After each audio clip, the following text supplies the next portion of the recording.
Sore hari pergi ke kebun paman, memetik mangga juga buah rambutan. Kata manis memang menyenangkan, waspada jangan-jangan hanyalah tipuan.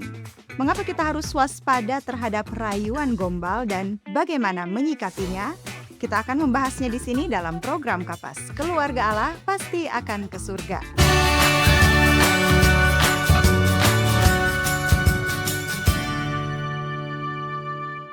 Banyak orang jatuh bukan karena tidak tahu mana yang benar, tetapi karena terlalu mudah percaya pada kata-kata manis.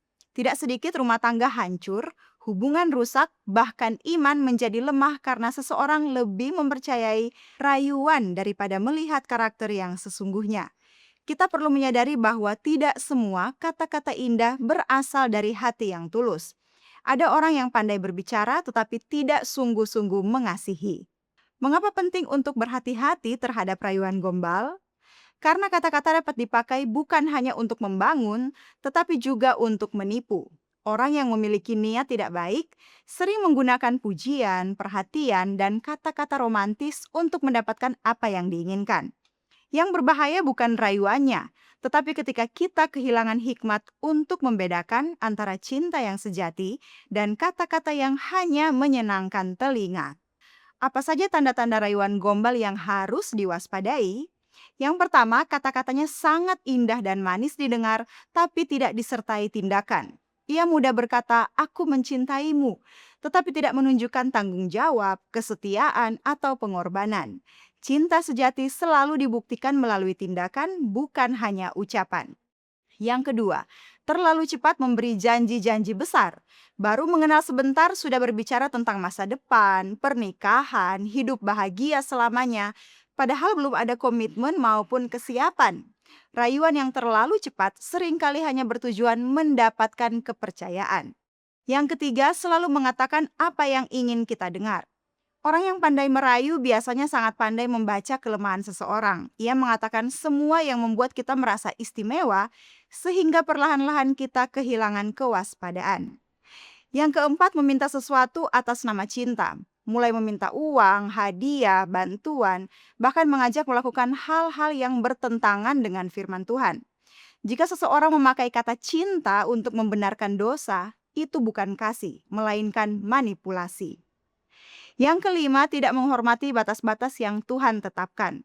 Ia terus mendesak untuk melakukan hal-hal yang melanggar kekudusan. Ia berkata, "Kalau kamu benar-benar cinta, buktikan." Padahal cinta sejati tidak pernah memaksa seseorang berbuat dosa. Yang keenam, hidupnya tidak mencerminkan karakter Kristus. Mungkin pandai berbicara tentang kasih, tetapi tidak jujur, tidak setia, mudah marah, suka berbohong, atau hidup jauh dari Tuhan. Karakter jauh lebih penting daripada kata-kata. Apa dampak dan bahayanya bila kita mudah percaya rayuan gombal? Kita bisa mengambil keputusan berdasarkan emosi, bukan hikmat. Kemudian kita menjadi mudah dimanfaatkan secara emosional, materi, bahkan rohani. Selanjutnya, hubungan yang dibangun di atas kebohongan akan berakhir dengan kekecewaan. Kemudian rumah tangga orang lain bisa hancur karena rayuan dari orang ketiga. Kesucian hidup dapat rusak karena mengikuti ajakan yang bertentangan dengan firman Tuhan. Kemudian hubungan kita dengan Tuhan menjadi semakin jauh ketika lebih mengikuti perasaan daripada kebenaran. Jadi kita harus waspada terhadap rayuan yang hanya memanjakan telinga. Artinya jangan mudah percaya hanya karena seseorang pandai berbicara. Lihatlah bagaimana ia memperlakukan orang lain, bagaimana hubungannya dengan Tuhan, bagaimana tanggung jawabnya, bagaimana integritasnya ketika tidak ada yang melihat. Ingatlah, karakter selalu lebih penting daripada kata-kata. Nah, apa sikap yang benar agar tidak tertipu rayuan gombal? Yang pertama, mintalah hikmat dari Tuhan. Mintalah Tuhan memberikan hati yang bijaksana agar tidak mudah diperdaya oleh penampilan maupun kata-kata manis. Yang kedua, nilailah karakter bukan sekadar ucapan. Yesus berkata bahwa pohon dikenal dari buahnya, begitu pula seseorang dikenal dari kehidupannya.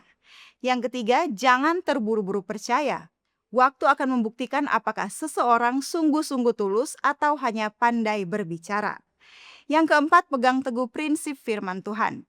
Kasih sejati tidak akan pernah mengajak kita melanggar kehendak Allah.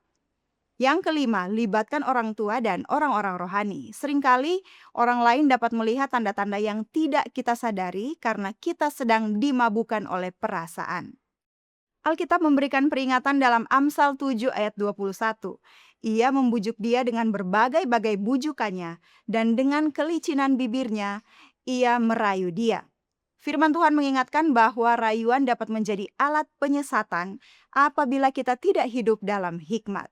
Di Adventist Home halaman 50 mengatakan, kasih yang murni dan suci bukanlah suatu perasaan yang lahir karena dorongan hati sesaat, tetapi suatu prinsip yang berasal dari Allah. Artinya, cinta sejati dibangun di atas prinsip, bukan sekadar emosi atau kata-kata manis.